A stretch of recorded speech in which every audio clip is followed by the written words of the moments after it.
Hi everyone, I'm Chris. I'm excited to meet each and every one of you and to take on this challenge together. This is actually my second video. I completed the entire process and realized that I didn't include why I was taking this class, so hopefully this second video will be better than the first. I'm taking this class for my business degree, but I also think it's important to learn from someone who is an expert in this field. It's only going to make us better personally and professionally. I also want to thank all those who went first.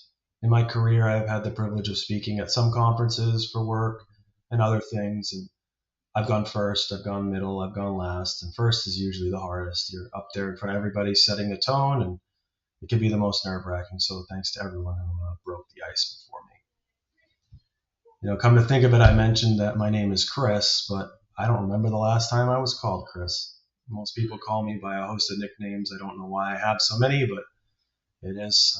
That's how it is. Some of those are Topher, Dad, my son Axel over there. We take him to Wingersheek Beach every year and take a picture in the same spot. Chris with a K, because my name starts with Chris. Special K, which is a new work one. I don't know why my guys call me that, but that's what they call me. Christopher Matthew, when I'm in trouble with certain people. And finally, most widely used, Bucky. Majority of my people in my life call me Bucky, so you guys are welcome to call me that as well. I'm a lifelong resident of Massachusetts, but I currently am residing in Florida. I'm kind of bouncing in between. The reason why we're thinking of moving down here, while we're in the process of it, is that a majority of our family moved down here a couple of years ago. Family's the cornerstone of our life. A lot of my nieces and nephews moved down. They're younger, so I want to spend time with them. That's really important to me. A little bit about my background. Both sides of my family, as well as my wife's, are from Walpole. I spent the majority of my childhood in Walpole, and I started to work for my grandfather's construction company while I was there. I was 10 years old, pushing a broom around until I was old enough to do some of the other work. My grandfather's company did really well at the beginning. He signed with a company called Purity, which is, I think, a subsidiary or previous portion of Star Market, and then BJ's Wholesale Club, and he did really well in the 80s and 90s.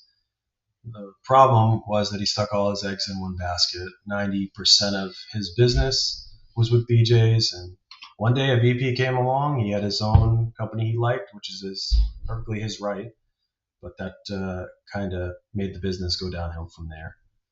Fortunately, my grandfather had enough to support himself for the rest of his life. He's still alive at 93 and doing great, but it kind of forced the rest of our family to pivot and find something else. When that happened, I was in my teens. I was pretty good at golf. I really enjoyed teaching as well, but I wanted to be a player.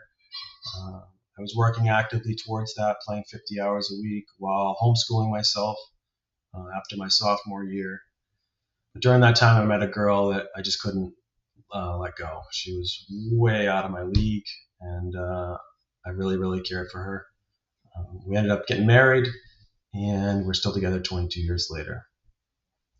The tough part was making the decision to either give up my dream or pursue a career that could really pay the bills. And in the golf world, only 1% of people actually make it. The top 1% are the ones that make the money. And she was more important to me than that, so I decided to make a pivot. One thing I did do, though, is I became the coach of the Norton High golf team, and that kind of filled that void of my passion while allowing me to pursue a career that was a little more conducive for family life. Before my grandfather's construction company, my family had a long history of work in the power industry, generating electricity. I decided to follow in their footsteps. Massachusetts has some of the most rigorous, probably the most rigorous training for this field. It can be very dangerous, and they view it that way. So it took me roughly 15 years to get to the top license, which is a first-class engineer in Massachusetts. That day was one of the most proudest of my life. I really look back on it fondly. Throughout my career, I've had the opportunity to work all over the state, including Harvard University. Looking back, one of the biggest regrets of my career was not taking their night school program. I could have gone for free and got a degree from Harvard, which would have been pretty amazing. And even though it's a disappointment, it's short-sighted, it was naive. I put friends and having fun before getting a degree. it taught me a valuable lesson that when you get an opportunity like that, you should grab it. So it's something that I'm keeping close to my heart as I go forward. Instead of pursuing a business degree early on, as I mentioned, I kind of climbed the ladder of my engineering field. Was juggling a family, now a young child, but I really wanted to go to college. I really wanted to get a business degree. I initially started a couple of years ago at UMass Lowell, completed 30 credits there before Governor Healy announced that the Reconnect program was going to be available, which was amazing. So I transferred over to Bristol. I'm currently in my final semester. I got 3 classes left, and from there I'll be transferring to UMass Amherst, where I've been accepted. Outside of work, when I'm not working or studying, I love spending time with my growing family, hitting the links, and staying active in the gym. Balancing it all, family, school, career, and my personal interests is a real challenge, but it's also very rewarding.